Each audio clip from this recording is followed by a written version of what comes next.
The story is told that Raphael was mightily impressed when he was smuggled in to see the unfinished Sistine ceiling by the architect of the new St. Peter's, Bramante.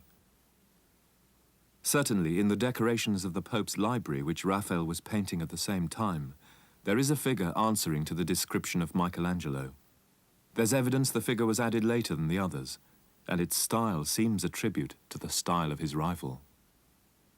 The School of Athens, in a setting which evokes Bramante's designs for St. Peter's, is part of a sophisticated presentation of abstract ideas. In this case, the ideas of philosophy expressed in human form. Plato points towards heaven, Aristotle towards the earth. To the left, mathematics is personified by Pythagoras, surrounded by inquiring minds.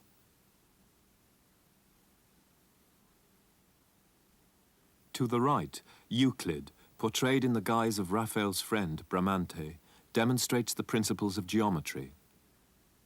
Behind them, Raphael shows himself, staring out at the spectator. The artist stands proud in the company of philosophers.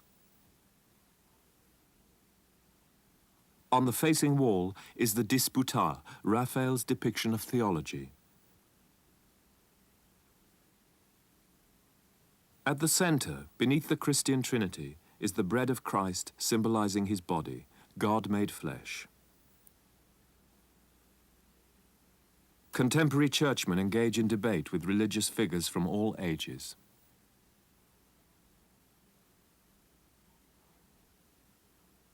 On the side walls of the Pope's library are representations of justice and literature. The Christian and pagan worlds are brought together without conflict. The classical god Apollo is surrounded by his muses. They preside over the ancient writers Sappho, Virgil, Homer, and the almost contemporary Dante. There is a continuity between the golden age of antiquity and the new golden age that Julius II was attempting to generate in his own papal Rome. We know that he saw himself as the ecclesiastical, the churchly successor to the emperors of ancient Rome.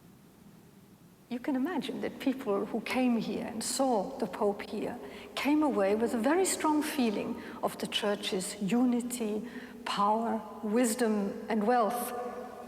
Perhaps something of an ideal projection rather than a celebration of fact.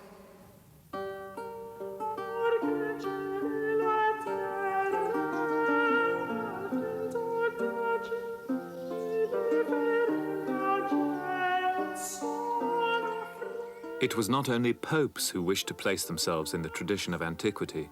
Agostino Chigi was banker to Pope Julius and his successor, Pope Leo, consequently one of the richest men in Europe.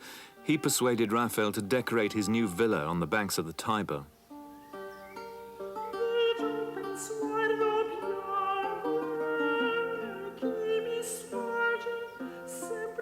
Raphael created the illusion of two canopies to protect Chigi's guests from the heat of the day. The gods dined above, while the guests dined below, tossing their golden plates over the riverbank as they finished each course. Chigi, by the way, kept servants below, so the plates could be recovered.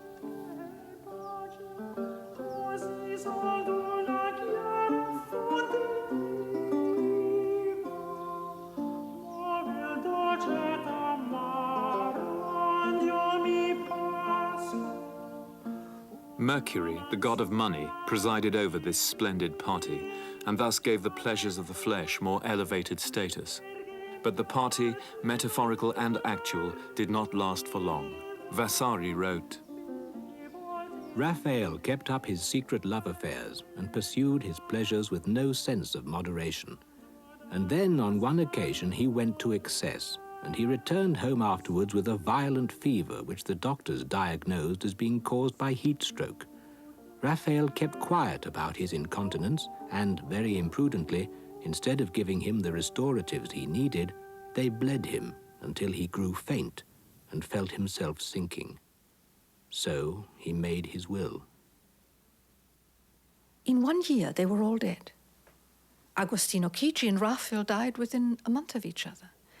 And in 1521, in the next year, Leo X was dead also. and with him the hedonistic culture of their age.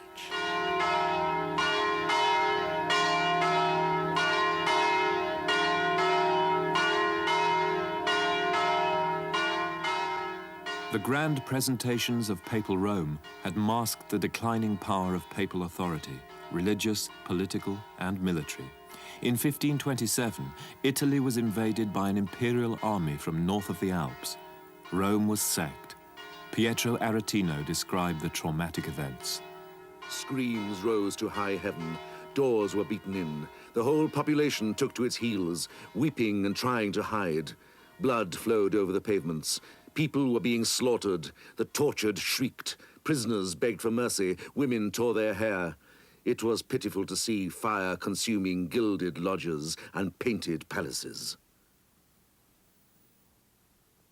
Michelangelo's Last Judgment, painted in the 1530s on the wall beneath the Sistine ceiling, evokes a new mood of retribution.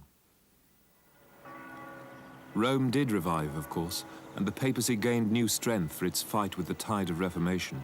And Michelangelo continued with his monumental projects. He became architect of St. Peter's. He reworked the language of classical architecture into a massive sculptural style. He was commissioned to rebuild the civic square of Rome, the Piazza Campidoglio. On a hill above the Forum, he created a classical frame for the medieval city hall, a stage for the drama of politics. As he had with St. Peter's, Michelangelo used a bold reworking of classical architecture and integrated ancient statues into his design. Throughout his life, as architect and artist, Michelangelo had stayed at the center of power, a turbulent force in turbulent times. But there is another journey in his life as an artist, which became increasingly important to him. A journey equally heroic, equally mythic, but private. It's revealed in his most intimate productions, in his letters, in his sonnets and sketches. And it takes him away from this public stage into his inner life, questioning the role of the artist and indeed the very nature of art itself.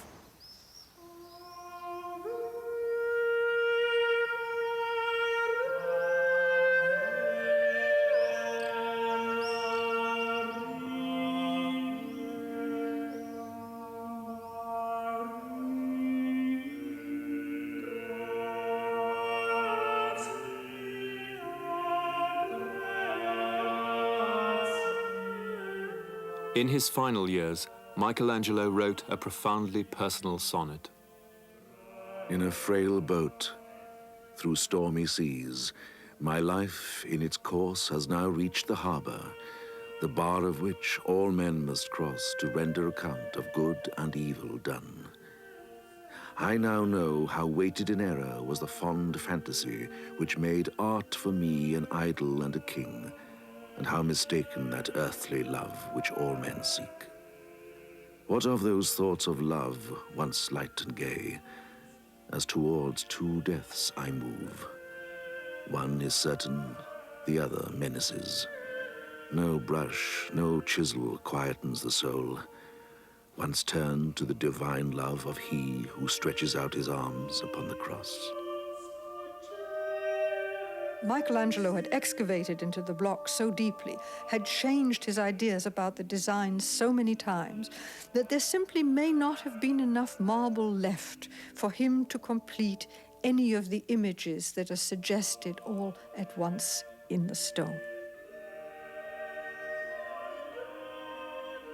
Michelangelo probably wouldn't have seen the Rondanini Pietà as a work of art, but it does show his unceasing attempts, until just a few days before his death, to work through the stone to that image of unifying love that he strove for.